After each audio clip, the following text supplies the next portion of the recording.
My name is Miss Kate. Would you like to read with me today? I have a very special book. It's one of my personal favorites.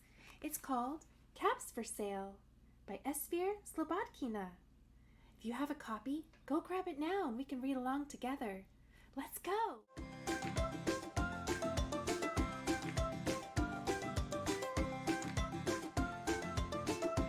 Reading with Miss Kate.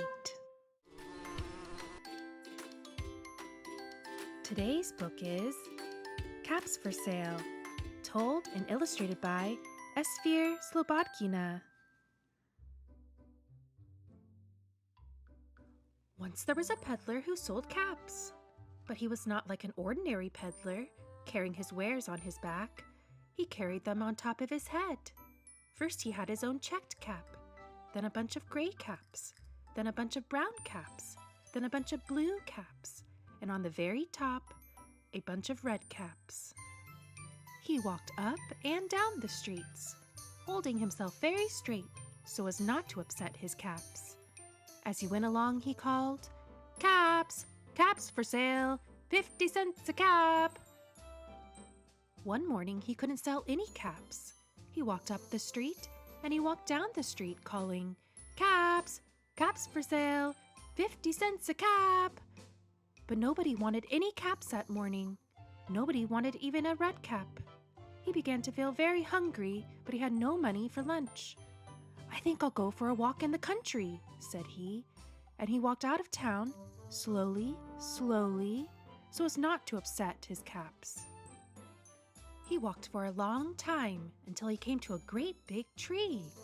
"That's a nice place for a rest," thought he, and he sat down very slowly under the tree and leaned back little by little against the tree trunk so as not to disturb the caps on his head.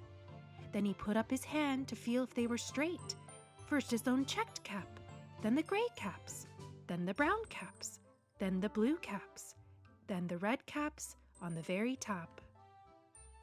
They were all there, so he went to sleep. He slept for a long time. When he woke up, he was refreshed and rested. But before standing up, he felt with his hand to make sure his caps were in the right place. All he felt was his own checked cap. He looked to the right of him, no caps. He looked to the left of him, no caps. He looked in the back of him, no caps. He looked behind the tree, no caps. Then he looked up into the tree, and what do you think he saw? On every branch sat a monkey. On every monkey was a gray or a brown or a blue or a red cap. The peddler looked at the monkeys. The monkeys looked at the peddler. He didn't know what to do. Finally, he spoke to them. "You monkeys, you," he said, shaking a finger at them. "You give me back my caps." But the monkeys only shook their fingers back at him and said, "Tiz, tiz, tiz." This made the peddler angry, so he shook both hands at them and said, "You monkeys, you give me back my caps."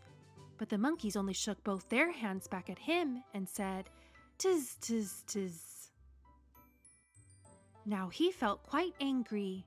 He stamped his foot and he said, "You monkeys, you better give me back my caps." But the monkeys only stamped their feet back at him and said, "Tiz, tiz, tiz."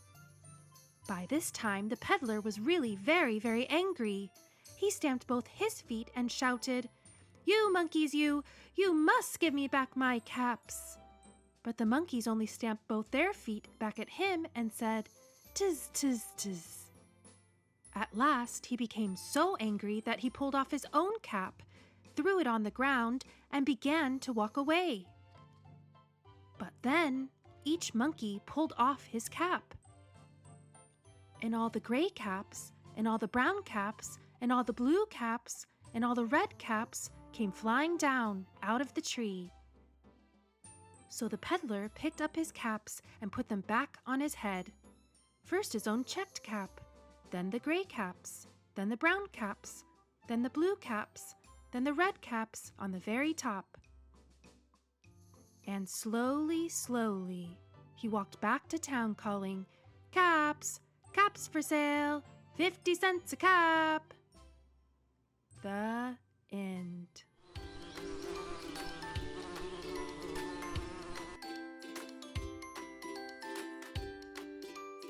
Thank you for watching. If you enjoyed my video, please like and subscribe.